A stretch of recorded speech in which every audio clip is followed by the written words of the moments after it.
Hello. It's time. No more dilly-dallying. I'm gonna fight the dragon. I'm very excited, also very nervous right now. So I have a sword, I have a pickaxe, I have this for the needed the breath achievement. I got a spyglass, I got a torch, and then this is just backup in the worst case scenario. And then I have my ender chest, which I can just throw down. Let's go. Oh boy.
did it! I actually beat the Ender Dragon. Oh my god. That's pretty cool. First time ever doing it. It was pretty awesome. How do I get this thing? Aha. Now where is it? Let's do it again. There we go. Okay, and then we get this. We put that there, and then boop. I did it. Everyone say thank you to my brother. They probably got some pretty cool shots. And now I'm gonna go and see the end poem.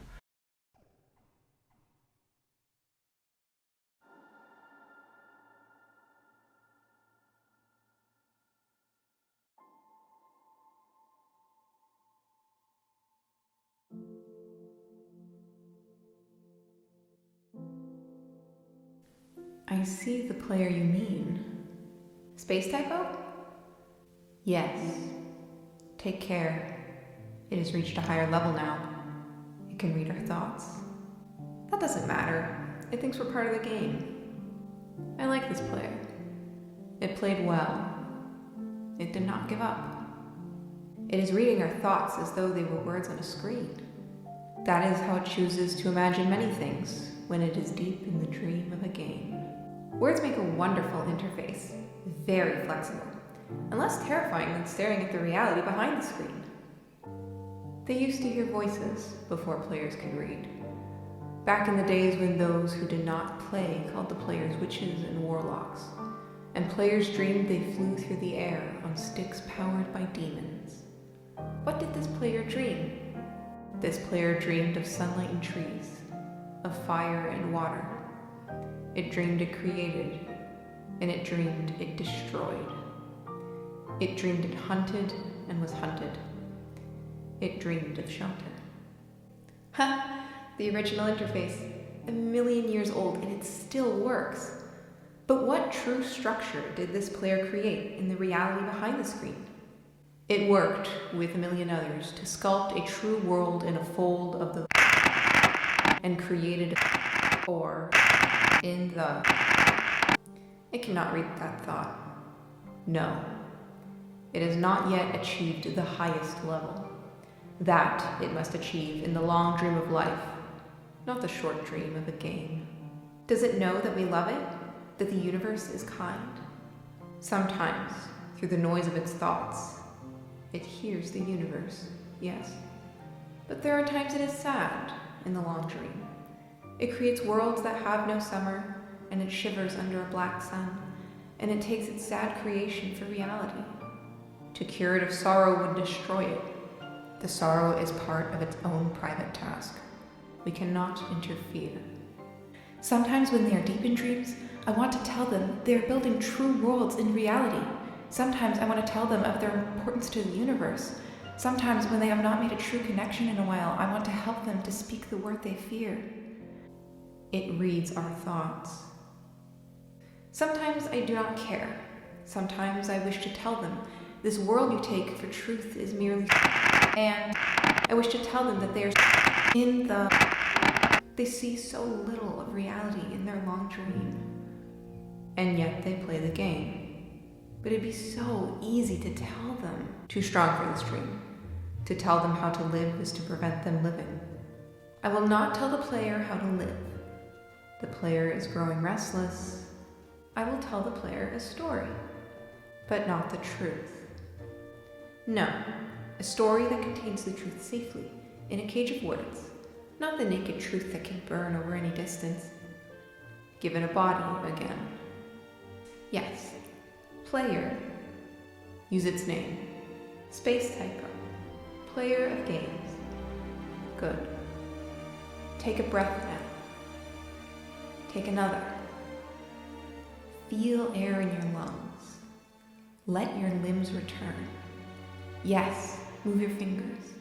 Have a body again, under gravity, in air. Respawn in the long dream. There you are.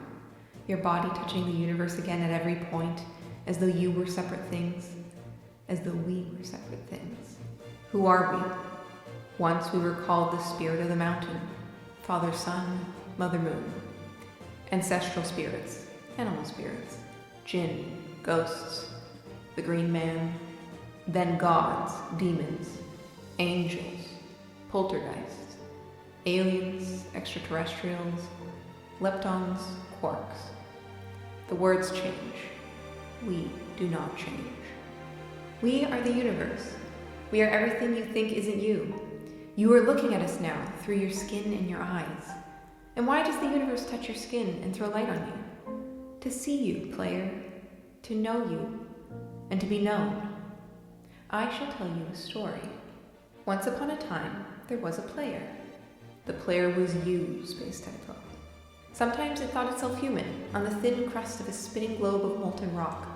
The ball of molten rock circled a ball of blazing gas that was 330,000 times more massive than it. They were so far apart the light took 8 minutes to cross the gap. The light was information from a star, and it could burn your skin from 150 million kilometers away. Sometimes the player dreamed it was a miner, on the surface of a world that was flat and infinite. The sun was a square of white. The days were short, there was much to do, and death was a temporary inconvenience. Sometimes the player dreamed it was lost in a story. Sometimes the player dreamed it was other things in other places. Sometimes these dreams were disturbing. Sometimes very beautiful indeed. Sometimes the player woke from one dream into another, then woke from that into a third. Sometimes the player dreamed it watched words on a screen. Let's go back. The atoms of the player were scattered in the grass, in the rivers, in the air, in the ground. A woman gathered the atoms. She drank and ate and inhaled, and the woman assembled the player in her body. And the player awoke from the warm, dark world of its mother's body into the long dream. And the player was a new story, never told before, written in letters of DNA. And the player was a new program, never run before, generated by a source code 1 billion years old. And the player was a new human, never alive before, made from nothing but milk and love. You are the player, the story, the program, the human, made from nothing but milk and love. Let's go further back. The 7 billion atoms of the player's body were created long before this game, in the heart of a star. So the player, too, is information from a star. And the player moves through a story, which is a forest of information planted by a man named Julian, on a flat, infinite world created by a man named Marcus that exists inside a small, private world created by the player who inhabits a universe created by Shush. Sometimes the player created a small, private world that was soft and warm and simple. Sometimes hard and cold and complicated. Sometimes it built a model of the universe in its head, flecks of energy, moving through vast, empty spaces. Sometimes it called those flecks electrons and protons. Sometimes it called them planets and stars. Sometimes it believed there was a universe that was made of energy, that was made of offs and ons, zeros and ones, lines of code. Sometimes it believed it was playing a game. Sometimes it believed it was reading words on a screen. You are the player, reading words. Shush. Sometimes the player reads lines of code on a screen. Decoded them into words, decoded words into meaning, decoded meaning into feelings, emotions, theories, ideas, and the player started to breathe faster and deeper and realized it was alive. It was alive. Those 1,000 deaths had not been real. The player was alive. You are alive. And sometimes the player believed the universe had spoken to it through the sunlight that came through the shuffling leaves of the summer trees. And sometimes the player believed the universe had spoken through it through the light that fell from the crisp night sky of winter, where a fleck of light in the corner of the player's eye might be a star 1,000,000 times as massive as the sun, boiling its planets to plasma in order to be visible for a moment to the player, walking home at the far side of the universe, suddenly smelling food, almost at the familiar door, about to dream again. And sometimes the player believed the universe had spoken to it through the zeros and ones, through the electricity of the world, through the scrolling words on a screen at the end of a dream. And the universe said, I love you. And the universe said, you have played the game well. And the universe said, everything you need is within you. And the universe said, you are stronger than you know. And the universe said, you are the daylight. And the universe said, you are the night. And the universe said, the darkness you fight is within you. And the universe said, the light you seek is within you. And the universe said, you are not alone. And the universe said, you are not separate from every other thing. And the universe said, "You are the universe tasting itself, talking to itself, reading its own code." And the universe said, "I love you because you are love." And the game was over, and the player woke up from the dream. And the player began a new dream. And the player dreamed again, dreamed better. And the player was the universe. And the player was love. You are the player. Wake up.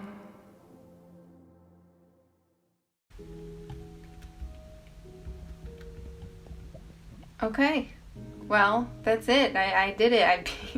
I beat Minecraft. I didn't think that I would do that. Also, this glitch is still here, which is really weird. Hold on, let's go back in here.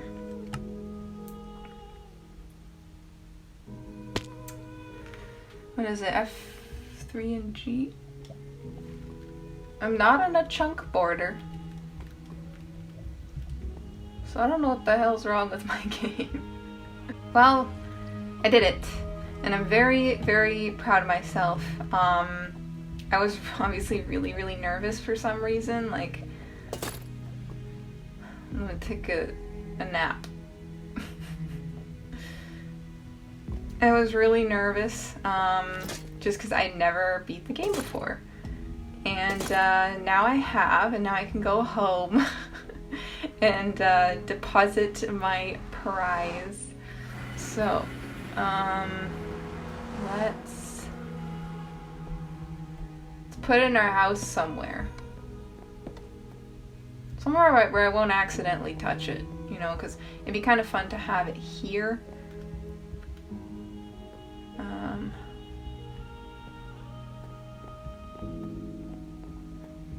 I know it should probably have a really special spot, but I think I'm just gonna stick it here for now. Boom. The dragon egg. It is mine. So if we look at the advancements, the end. Alright. So, gonna respawn the Ender Dragon eventually, but yeah, we're gonna do this eventually. I'm really excited to go to the end city and stuff like that, and finally fly. I want to fly. Is what I really want to do. Hold on, wait. Aha, is it a plane? Oh, I didn't do the ghast or parrot. We can fix that right now. Let's go do that one right now.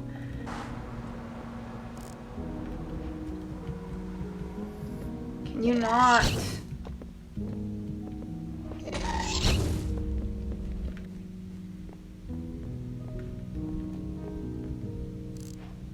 There we go. I got all the spyglass achievements.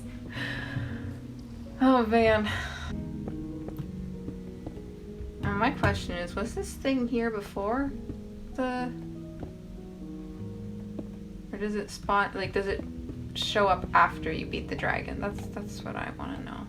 Alright, I'm gonna look up how to get through that thing without dying in the void, and thanks for watching me beat the Ender Dragon. That was pretty sick. Never done that before, so at least now I can say I beat the Ender Dragon, and hopefully I can do lots of cool things with my channel now. Also, isn't it weird that there's torches here? Anyways, peace.